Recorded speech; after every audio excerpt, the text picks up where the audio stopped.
Hello and welcome to some more Star Citizen news. There's loads going on with Star Citizen now for 4.4 patches. We've got preps, previews and details of the 2955 Intergalactic Aerospace Expo. There's a new engineering test and a big milestone for the game. Let's start with that. They've got over 6 million user accounts for Star Citizen. I was going to say users, but it's accounts because I've got a couple of accounts myself, right? So it's not all active original users, but it's 6 million now. That's a lot of citizens, and they're around $110 million in funding so far this year. So it's almost certainly going to be the largest year for funding for Star Citizen, probably by quite some margin. I think the next highest is 117 million, and they're likely going to hit like 30-40 million over the next 2 months additionally to that. So yeah, it's going to be a big month. I want to quickly talk about the Frontier Fighters finale. That's in Phase 3, the final phase, I believe. The fight has reached its breaking point as the Citizens for Prosperity and Headhunters move to take down the Frontier Fighters once and for all. Amelia Boyd, leader of the Frontier Fighters, has been located commanding a Polaris. The CFP seek to end her assault and turn her over to the proper authorities, while the Headhunters have been given the green light to join the fight and finish the job by any means necessary. Play through 3 staggered missions and reap the rewards of your efforts as you go. Complete the takedown missions and claim paints for the Anvil, Arrow and Crusader Spirit, all of your chosen faction. You can support both factions, so you can do all the missions for both.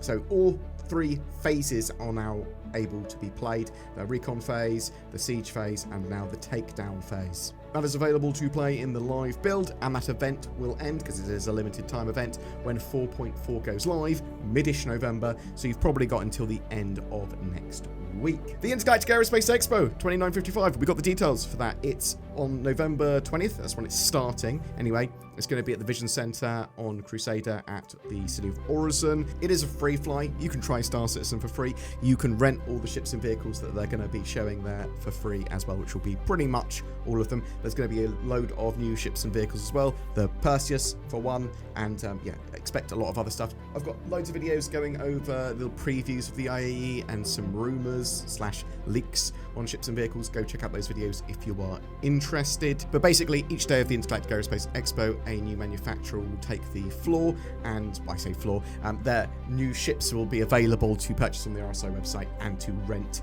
from some kiosks at the expo. There is a big expo hall to explore, but I'm not sure if you're going to see different stuff on the expo hall floor each day or not. It looked pretty static from the preview that I was running around and playing with, but we'll see what happens. There was a little sneak peek in the newsletter this week of a new Drake vehicle of some kind, probably the Corsair looking ship from CitizenCon 2024, and the sort of all the Intergalactic Aerospace Expo stuff has been tested in the last 4.4 patch. I say all, some of. We didn't have any new ships to actually pilot, but the halls there were being tested over the weekend. I've got a video tour and preview of that if you want to see that in more detail. The patch at time of recording is still in Wave 1 PTU for 4.4, and yeah, they're testing that Intergalactic Aerospace Expo stuff, stability and bug fixes, all the Nick stuff, Levski, Delamar, interstellar hauling missions and external freight elevators, the Vandal tech smuggler missions, or sort of set of stuff to do, and the ballistic missile launcher, the boom tube, and a new FPS weapon, the Triple Threat. In this latest batch, they've been testing out the Vandal Tech Smugglers PvE mission, centered around gaining access to high-value loot rooms inside a space station. The mission will see players investigating the Shattered Blade base, which is basically the set of missions or the event that we saw at CitizenCon shown off. So upon arriving, players will see the Vandal attacking the Shattered Blade. Players will be asked to come for a reward and end up ambushed. The player can then explore and find encrypted data and upload it to complete the mission.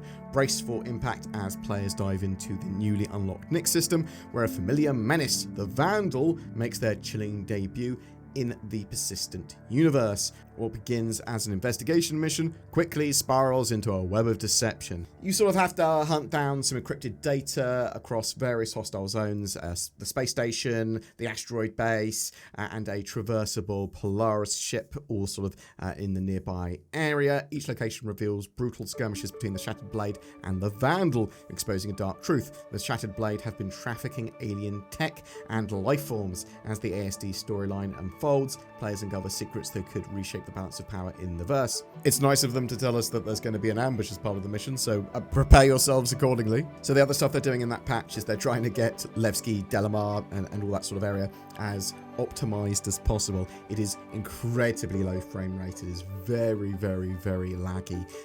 It's not great for a lot of people, so they need to optimize that. We've also got that new triple threat shotgun available to test at the moment, so that's got, it fires 3 shells when you pull the trigger.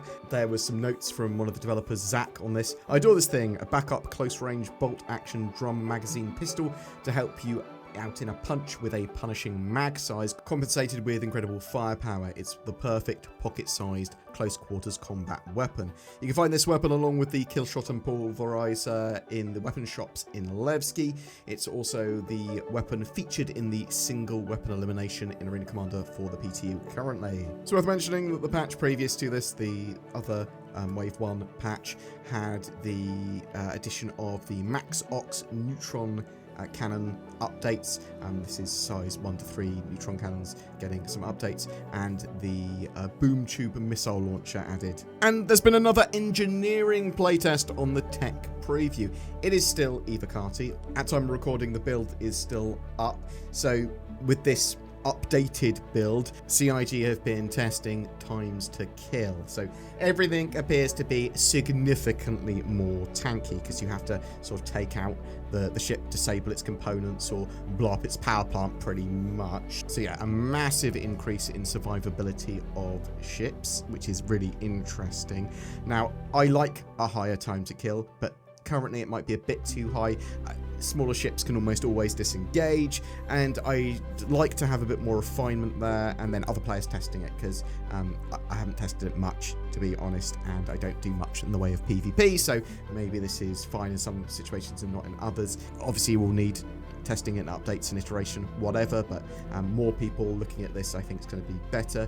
Engineering kiosks also now display fire icons in areas that need attention. There's also a patch note here saying relay disabling components has been turned off for now. I'm not 100% sure what that actually is referring to, because I thought that was already turned off in the previous build, unless I'm misunderstanding what they're saying there, and please tell me in the comments below. And that's it for your Star Citizen news today. We've got loads of different videos looking at some of these things that we talked about in a lot more detail, and obviously we've got the sort of ship spoiler warning video and some IAE tours and little sneak peeks of that if you are interested. Thank you so much for watching. I do genuinely appreciate it. You should check out the links down below to get yourself some NordVPN. What's that? NordVPN, giving you the best darn VPN we've ever advertised on this channel.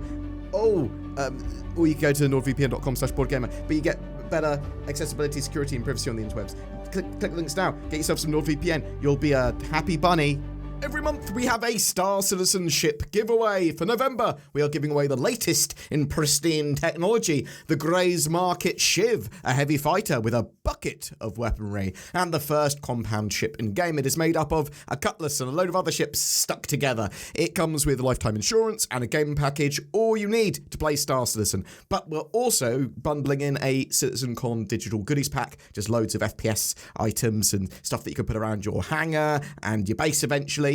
Just comment on any of our videos during the month to be in for a chance of winning that. Also, a big thank you to CIG for providing that prize. If you would like to further support the channel by clicking the join button under our videos and becoming a channel member or becoming a Patreon, then please do. It helps out a ton and enables us to make daily Star Citizen content, even when the YouTube algorithm or revenues are unkind. Please don't forget to like, share, subscribe, and click any of the affiliate links under our videos. That helps too. It gives us a little kickback. Share with us your feedback and what you'd like to see. We'll see you in the comments below. Thank you so much for watching to the end of the video.